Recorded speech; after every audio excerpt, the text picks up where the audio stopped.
What is going on, everyone? This is Dr. Josh Funk, and you are listening to the Strength and Knowledge Podcast.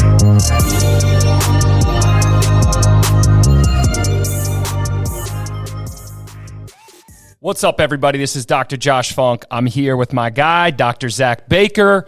We're here to talk about numbers, and I know that is everybody's most important thing that they want to talk about when operating in a healthcare environment. But at the end of the day, and I said that very, very sarcastically, at the end of the day, it is an important thing to have knowledge about. And I think that's the biggest thing that, whether it's new grads or people that have been out for a little while, unfortunately, it's not discussed enough.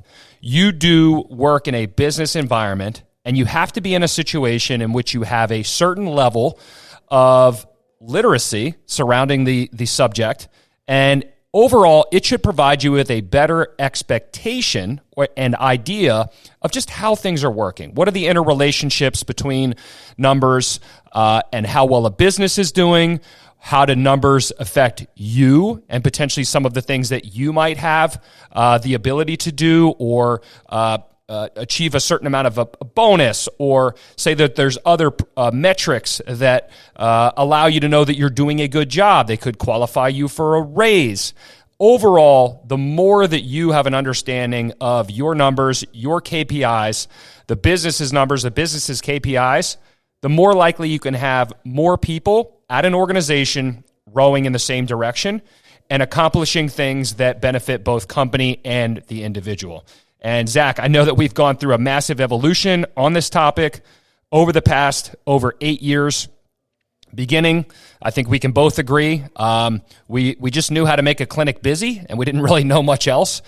We've learned a ton over the years, especially when it comes to the operation of 8 locations, having over 40 clinicians at this point in time, and being in a situation where we've had a wide variety of different conversations. But let's dive into the 2 metrics that everybody honestly hates the most before getting to some of probably our more important metrics, especially when we look at the difference between results-based or process-based metrics, and there is a big difference there, and then some of the things that you're doing on a regular basis from a reporting standpoint. But when it comes to productivity-based metrics, we can probably look at these 3. We can look at how many visits an individual has over a given week, or how many sessions that they are delivering.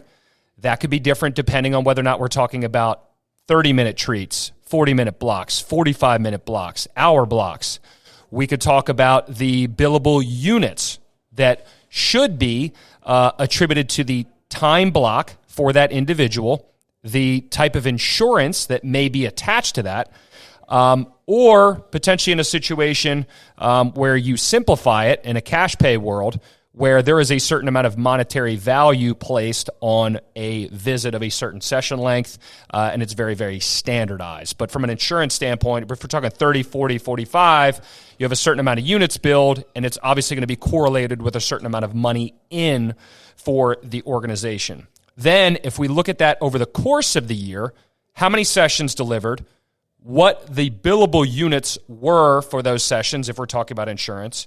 If you're not talking about insurance, you're talking about the end goal of billable units, which is the amount of reimbursement per visit, but then it allows you to look at, like, say, a quarter or end of the year, and you're able to look at how many units led to how much revenue for the company, or in a cash pay world, how many sessions were delivered at X amount of revenue per session, which is a very, very applicable metric for any company, and you're able to have a better idea of what was brought in by an individual, how much money might be going to that individual if you look at total comp, and how much money that benefited the company and potentially paid for other things.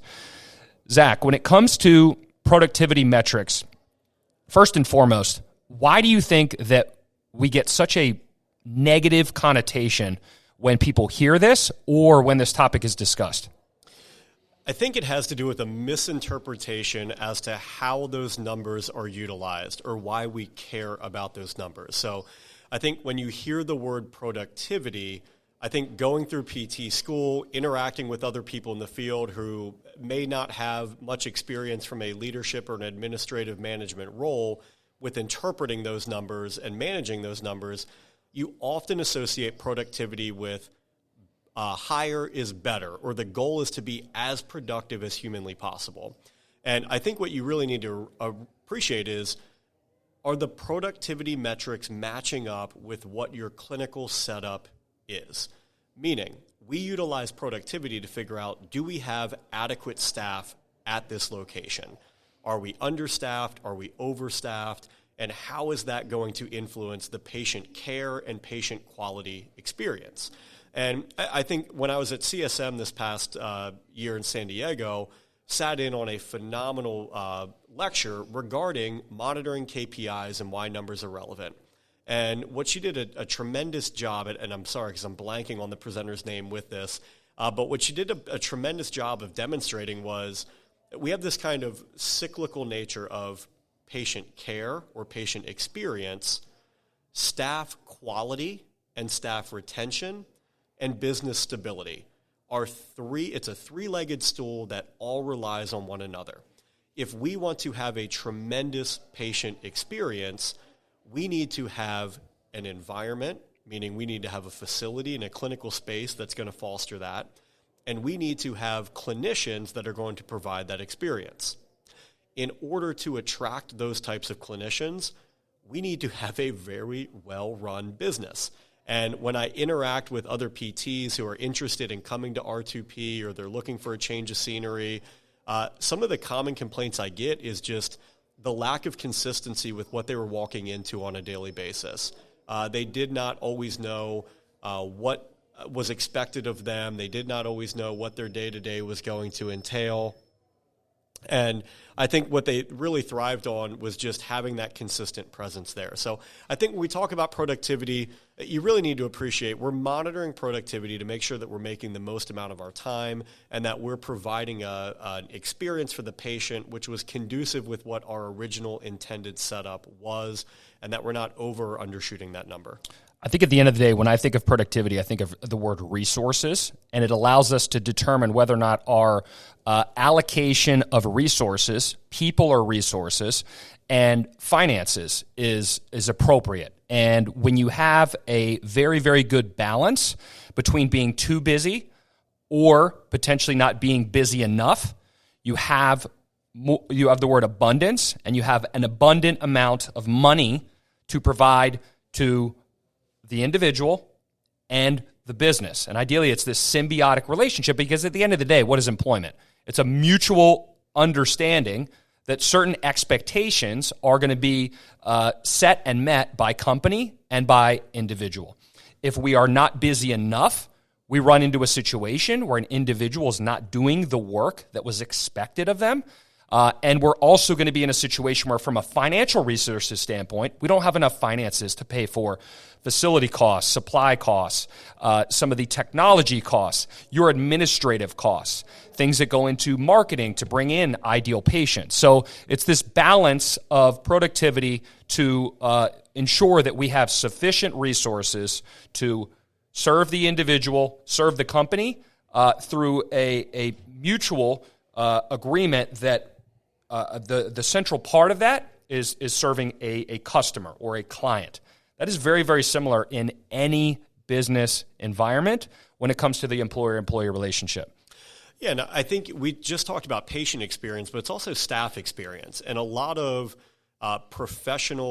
quality professional experience, workplace happiness, satisfaction, it comes down to defining what's expected of me at work. And I think if you're extremely transparent about what somebody's day-to-day and weekly routine is going to look like, and a large part of that is patient interaction and patient volume, there's no surprises.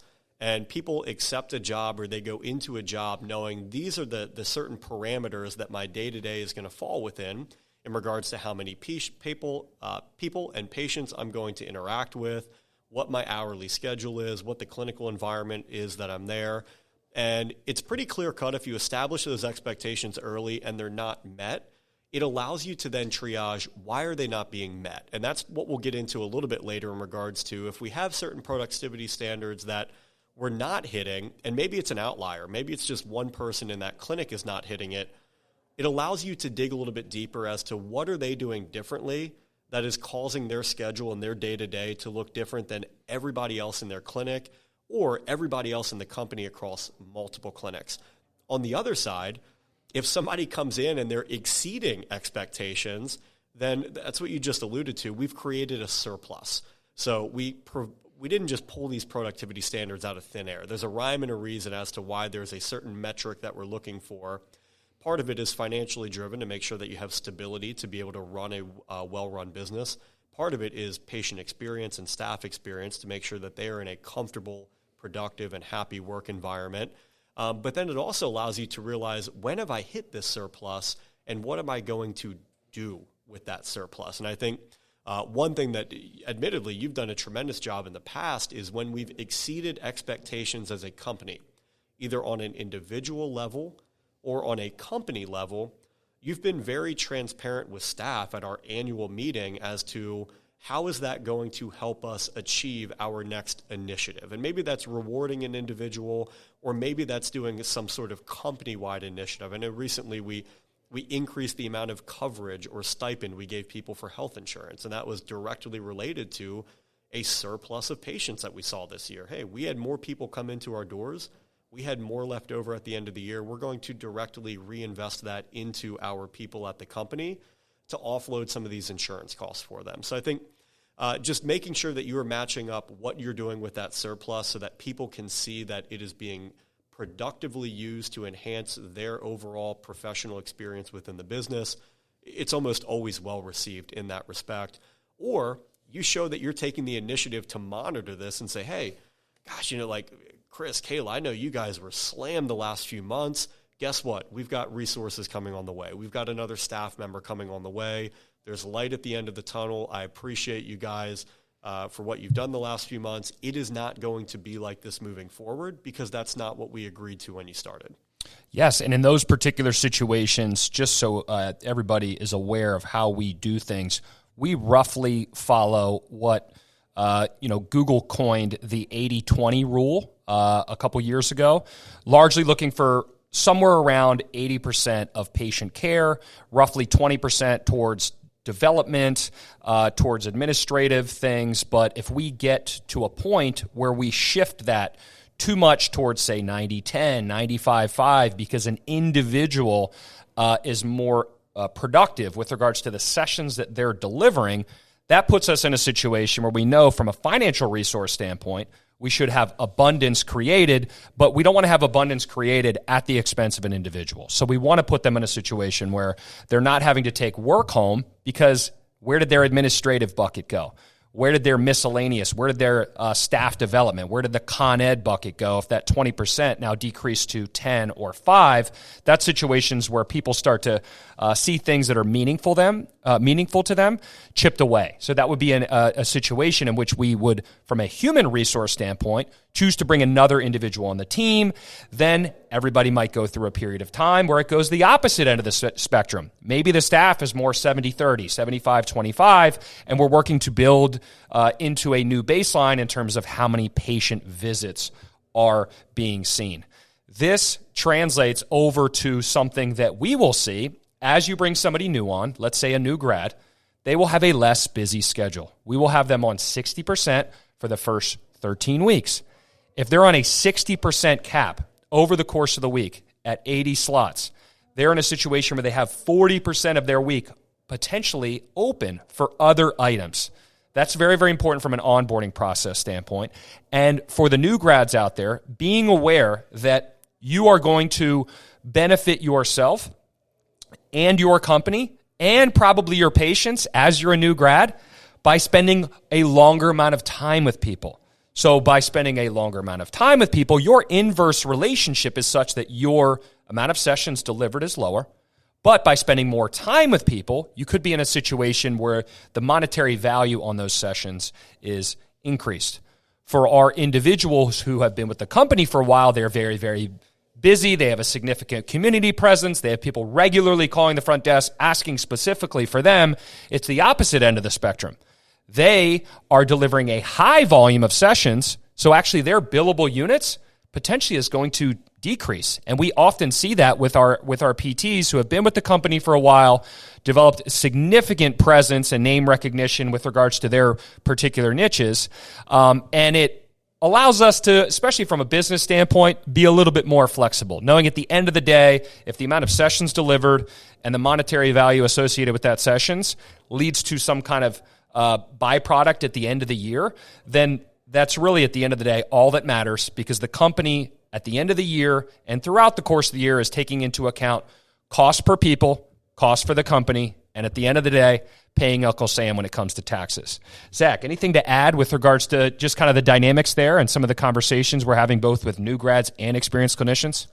Yeah, I think to expand off of that, you talked about it very well in the sense that all of these numbers are going to be related to one another. There's typically a direct link between the number of people coming in the doors and the amount of time that you can spend with them. The amount of time that you are spending with them is directly going to influence what your documentation, your billing, and those units look like. So on the back end, from an administrative standpoint, one of my roles is to monitor the number of patients seen by each clinician each month, the number of evaluations seen by each clinician each month, the units that were billed as well, and look for things that don't make sense. And if we have an individual that is seeing a high number of individuals, but they're also billing far more units than anybody else in the clinic, why would that be? And it warrants to look into that a little bit and make sure, is there a rhyme and a reason as to why this is happening? Does it match up with the type of payer profiles and insurances that we have, or is there a disconnect there?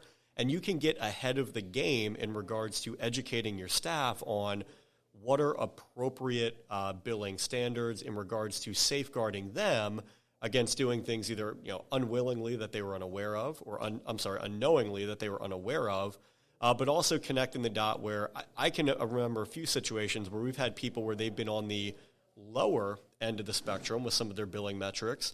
And then when you go in and look at your schedule and you look at the payer mix, you may see some people that have, whether it's Medicare or TRICARE or certain insurances that have more restrictions with how you are able to bill and what is allowed to be billed. That is assuring to me from a management standpoint where I say, perfect. We have somebody whose billing is directly matching with the type of payer mix that's coming in. That shows me that they are recognizing what they should be doing from a documentation, from a billing standpoint, and there is a rhyme and a reason as to why their numbers look the way that they do. And with all of this, like we mentioned before, it's the purpose of monitoring volume, productivity, billing. It's to make sure that what they are providing from a patient experience is conducive with what was expected with our clinical environment, what is legal, what is ethical. And ideally, we have 8 different locations. We have an extremely similar setup across all of those locations with regards to the number of PTs that work there, the clinical space, how we schedule patients is identical. So there should be some similarities and some themes that resonate across the company. If we start to see variances either from location to location or within a location from clinician to clinician, that's a yellow flag, if not a red flag, as to why is this one person or this location deviating so much with these results-driven metrics. Maybe we need to dive a little bit further into our systems and processes at these to figure out, why are we all starting with the same resources, but we're ending up with a different final page of this story as to how things look? Something in between, there's a disconnect, whether it's clinical, whether it's clerical, something needs further investigation. And the nice thing about that allows you to self-reflect and figure out, where does this issue fall? Is this on Zach because he was the person who's onboarding these people, and maybe we need to revisit our onboarding processes and what we're doing from an educational and a training standpoint? Is this more of an execution? Maybe we have everything at play, but we're just not executing it. And why are we not executing it? Is it a competency issue? Is it a confidence issue? Is it an experience issue? And it really allows you to be more targeted with your efforts. And you talked about that 80-20 rule. 20% of that time is, yes, it's free time for documentation, for just taking a mental break. Part of that is filled with staff development. And that's how we cater some of those staff development talks. And for every conversation I have with people about the X's and O's of rotator cuff rehab or hip labrum postoperative considerations. We spend just as much time talking about the relationship and rapport building of that first interaction, or doing case audits and reflecting on previous cases to make sure that documentation is consistent and appropriate. So having these processes and having these monitoring systems in place allows you to figure out, how do we really optimize that 20% of time to make sure that we are continuing to grow and keep consistency. Yeah, I almost look at that 20% time. It's a mix of admin and investment time. So, they're able to knock things out. So ideally, they're not taking home a ton or not taking home much at all. And you're right, staff development, that's everything from in-services to their one-on-one time to things where they're jumping into our maybe continuing education platform, meeting amongst each other, at a time of their mutually agreed upon convenience. But yeah, the 80-20 rule is something that we will continue to stick with. And at the end of the day, it does hold us accountable in terms of looking at the over or underutilization of resources, especially given the fact that, you don't want to add somebody to the team. And unfortunately, I've heard horror stories where an individual's been hired and they saw like 4 visits the first week. That gives them a lot of uncertainty as opposed to whether or not the company's going to be able to keep them around. You don't want to necessarily bring in a new individual and have them walk in and feel like they're not adding value or contributing to the company at the same time as you don't want to bring them in and automatically throw 100% caseload on an individual. So, it is kind of this interplay between, these ecosystem-based metrics and making sure that you're, not placing value on one more than the other, and then you do understand the interrelationship between them. Sorry, go ahead. Yeah, I was going to say, you want to create an awkward work environment. You do one of two things. You either drastically overwork people or drastically underwork people. And it is extremely awkward to have a clinic full of clinicians who are highly productive and highly busy, and then you have one person over there just trying to find ways to fill their time. It's like the equivalent of, you bring a superstar onto your team who's been a 10-year all-star, and you say, hey, you're going to be the sixth man coming off the bench. How does playing 12 minutes a game compared to 40 minutes a game sound? And you've got that person who's a highly qualified individual who's chomping at the bit to join your company because it looked like a desirable place to work. They see all of the tremendous impact that their colleagues are doing in the clinic with their patients, out in the community, and you cannot provide an opportunity for them to do that because you didn't do your due diligence to see if there was even a need in the clinic for this individual. And then guess what? They leave. And guess what the word is on the street now when they leave? Oh, yeah, I went to so-and-so, and it really wasn't that busy. I didn't see too many people. They couldn't find anything for me to do there. And not really the look you want to have when you're trying to make yourself as the place to work in that community. Definitely. And then taking that now from, sessions, the amount of monetary value placed on a session, what that looks like both in the micro and macro, we're going to take it to process-oriented metrics, one of which is my favorite, another one in which I think is highly valuable and seen amongst all industries as well, but Net Promoter Score and churn rate. These largely come into place when we have brought somebody new to our team, and potentially after a certain amount of time, the schedule's just not filling up. You're looking at the amount of new sessions and new people that they're working with, and you're expecting that by them seeing a certain amount of new patients in our environment, that their schedule's naturally going to fill up. The average number of visits per an individual, when I start up a new case with an individual, on average, how many visits are being accounted for? Typically for us, it's in the 10 to 12 range. That includes post-op. So, I feel pretty good about that in terms of what we are trying to accomplish, which is a highly efficient and effective service being provided to individuals that's not regularly maxing out their insurance cap. We should be able to do a higher level of work for individuals in a shorter period of time compared to our competitors. When we have individuals whose schedule are not getting as busy, most likely the average number of patient visits is lower than our typical range. What that could be correlated to is either a low Net Promoter Score, which is a simple question: how likely would you be to refer one of your friends or family to Rehab to Perform? It's on a 1 to 10. It's across all industries. It's literally being used everywhere. If you're in healthcare and you're not using it yet, it's time. And then churn rate. So in PT, we want to make sure that we get people to the 4-visit mark, knowing that with some of the literature and research that's out there, if we get them to the 4-visit mark, they're more likely to just adhere to a plan of care. And if we have people who are dropping off and they are doing a non-mutually agreed upon discharge before that 4-visit mark, that's not great. So a low NPS and or a high churn rate, an individual coming in, we put all this time and energy into marketing our company, developing the market relationships, developing partnerships, bringing people in, saying, hey, we're a great place for you to be seen, and them coming in and having such a poor experience in those first few visits, they are churning out. How does that relate to conversations that you're having, especially with some of our younger clinicians, some of the newer PTs, and what are some things that should be considered when the recognition has been had, and then you're trying to dive into the process of changing those trends?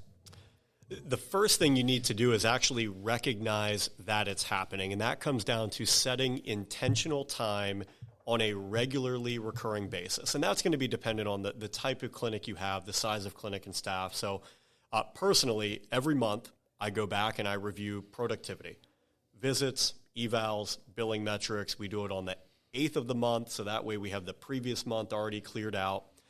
And then you're looking for anomalies. So like you had alluded to, the people that are a yellow flag to me are our staff members that have a consistent number of evals with everybody else on staff, so they're getting the same number of new patients coming in, but their total visits is less than everybody else. And that, to me, that's like, they're either doing a very good job of acquiring patients who are not PT candidates and triaging them out, which it happens. Like, you're going to get the direct access ankle sprain that you identify as a potential fracture, you refer them out, it is a fracture, and they're going to have delayed care for a set period of time. Or you get the non-specific low back pain that has red flags that you identify, and you do your due diligence, you screen them, and you get them to who they need to. But that's the exception to the rule. That's not happening 25, 30, 40, 50% of the time. So if you're not monitoring these metrics from a productivity standpoint, you may not even recognize that some of this is happening.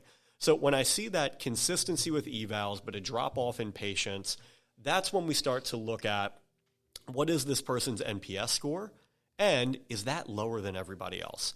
What is this person's average visits per patient, and is that lower than everybody else? And I start to get more confident saying this PT warrants a discussion on how they're approaching their day-to-day and how they're approaching patient care when they not only have one outlier in that balanced dashboard of metrics that we're looking at, but they have 2, 3, or 4 outliers. And typically what that comes to is just having a face-to-face with that PT, making them aware that, hey, you have some things from a metric standpoint that are different than everybody else. We also had some people leave some less than desirable scores about your last interaction with them. And with that, I'm not naive enough to think that every single person that I interact with is going to say it was a 10 out of 10 experience and that I blew the doors off with a patient care experience. But it should be at a consistent rate with what everybody else in the company is. And if our company hovers in the 89 to 95% range of people actively promoting us, and I'm at a 72, that's different, and that warrants a discussion.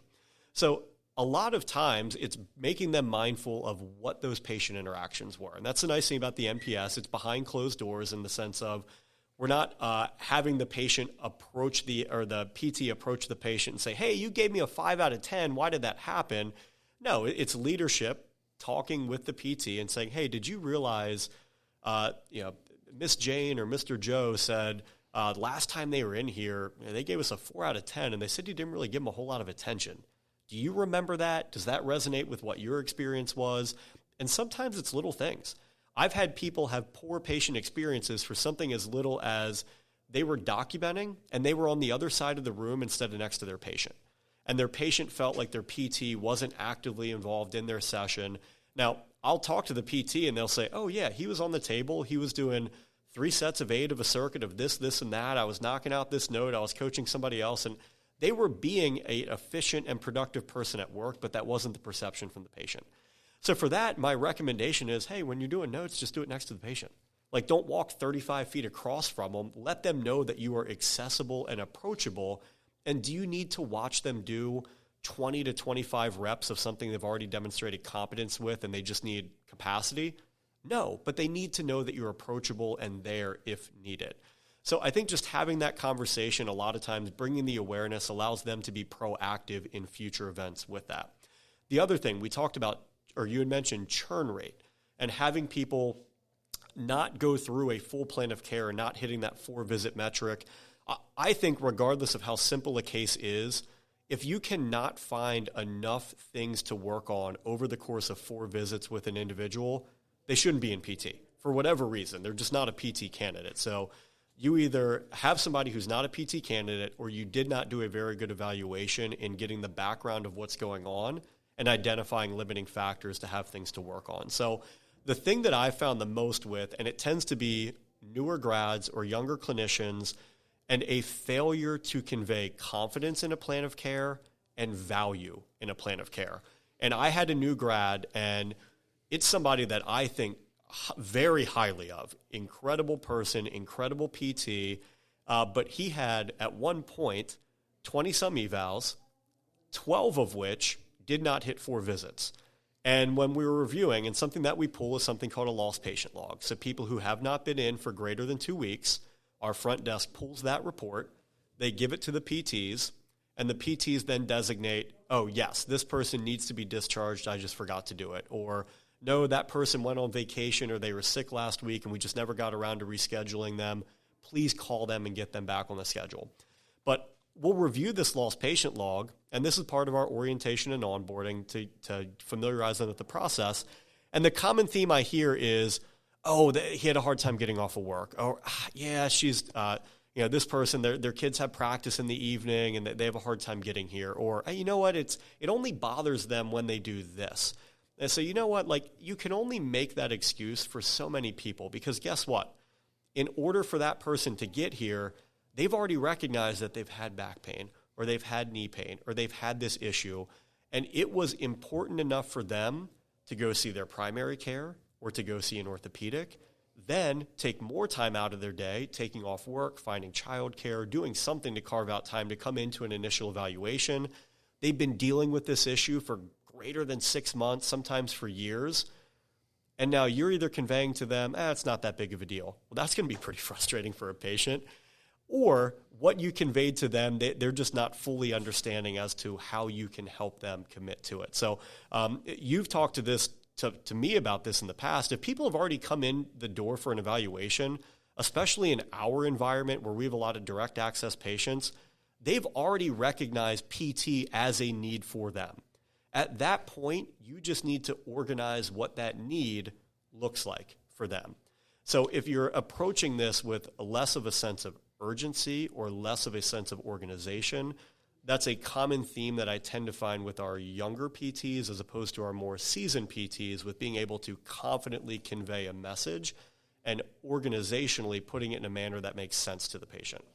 Yeah, and just to clarify, for us, Net Promoter Score, our company average has been 93 the past 2 years. So we took a deviation off of 100 of 7. So our cap at the bottom is 86. So that is our expectation from a clinician standpoint. It's obviously our expectation from a location standpoint. When you talk about churn rate, averages in healthcare, somewhere around 20. Our expectation should be around 10. Obviously, there can be some wiggle room there. But the biggest thing, if you're a younger clinician and you're a part of a company and you've been seeing evals and your schedule's still not picking up a little bit, it's very easy for you to go back 4 weeks and beyond, look at your IEs, look and see who dropped off, look and see how many visits they were in for, and potentially that either warrants a conversation with leadership at your location. Hey, how could I approach this differently? There's always going to be pearls or ways that you could have done things a little bit differently. And then potentially, if you really want to go above and beyond, take the time, make a phone call, check in with them. You might not have NPS where you're at. You might not have churn rate. You might not have somebody who's on these things, but why are you doing this? To provide value and to provide yourself with feedback. You're providing value to your company, and then you're providing yourself feedback so that you can do stuff differently.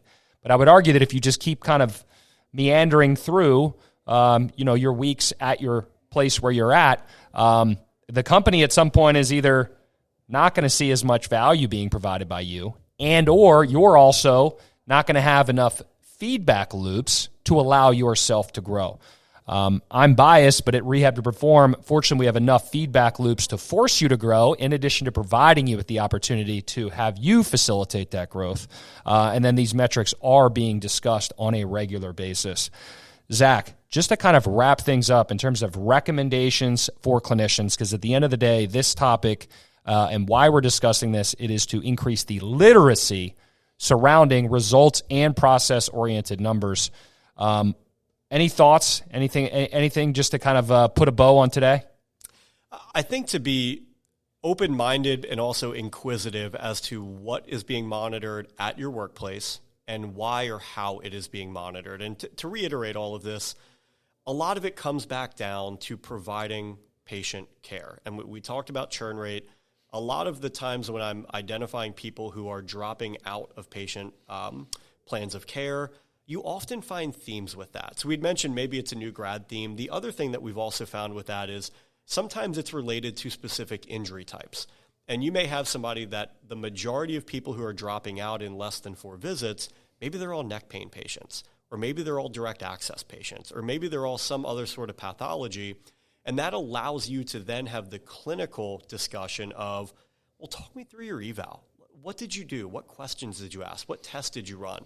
And sometimes these people who are dropping out, it may be because somebody just does not feel overwhelmingly confident in their ability to treat that. And they're providing a somewhat superficial or relatively cookie-cutter program that they cannot convey with confidence. And that's an area of opportunity to provide further staff development and professional education. So I bring that up as an example because we just spent the last 30, 40 minutes talking about all the different numbers that we monitor. All of it, and this is my role at our company, to monitor numbers and then to tie it back to patient care. And almost every single number that I monitor, it ends up, the conversation starts with, here's the metric of why I'm coming to you. And almost every conversation ends with a case study or a case reflection or something where we're discussing direct PT school related and Con Ed related material. So I think the thing that I want to just make people aware of, especially if these numbers are new to you, or you're a student, you're a new grad, and they're intimidating, I want you to know that at least the people I have conversations with this in the field, they are doing it with the best intentions of, one, providing a business that is stable and is efficiently run so they can give you a solid workplace to be at, or because it is directly related to how you will interact and treat patients, leading to better outcomes. And here, for me, is a challenge for the business owners out there. Create an environment where you are focusing more on process-oriented metrics and tie that to the growth of your people. I promise you will have to have less conversations about productivity. You'll have to have less conversations about sessions provided. You'll have less conversations about results-oriented metrics that typically are met with a little bit of friction by your team. Focus on Net Promoter Score. Focus on churn rate. Focus on the association of what was going on from a quality standpoint with the patients that are coming into your place with increased outcomes.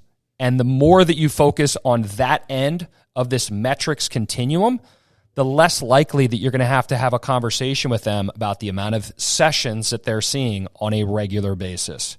This is also a way for you to have a better idea that your marketing dollars and your marketing spend is not inefficient. If you're spending a certain amount of dollars on marketing to generate your ideal avatar or your ideal clients for your people at Rehab to Perform, active adult, competitive athlete, adults who are looking to be more active, we want to have a certain amount of spend associated with bringing those people in and know that a certain amount of value is being provided every single time.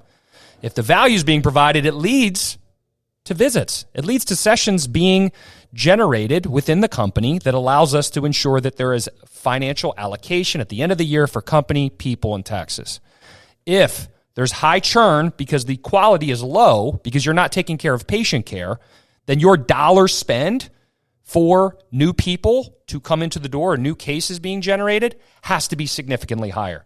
So your overall, again, the resources conversation, your financial allocation towards marketing is going to have to go higher because you're not taking care of stuff when it hits your four walls or when it hits your virtual ecosystem. So business owners, you need to be focusing more on this. It's a great topic. It's something Zach and I talk about constantly because at the end of the day, what do we want? We want a better care-based environment. We want people to be delivering service at such a high level that it makes word of mouth, that it makes an individual coming back in for a second injury or something like that much easier because we are knocking out of the park the one thing that we were supposed to be doing, which is a service. If you have questions, comments, anything, Zach and I are very, very available on social media at ZDBaker30 on Instagram for Zach or Dr. Baker at rehabtoperform.com. Myself, Dr. Josh Funk on all social media. That includes TikTok and Dr. Funk at rehabtoperform.com. But thanks for listening, and hopefully you'll stay tuned for a future episode.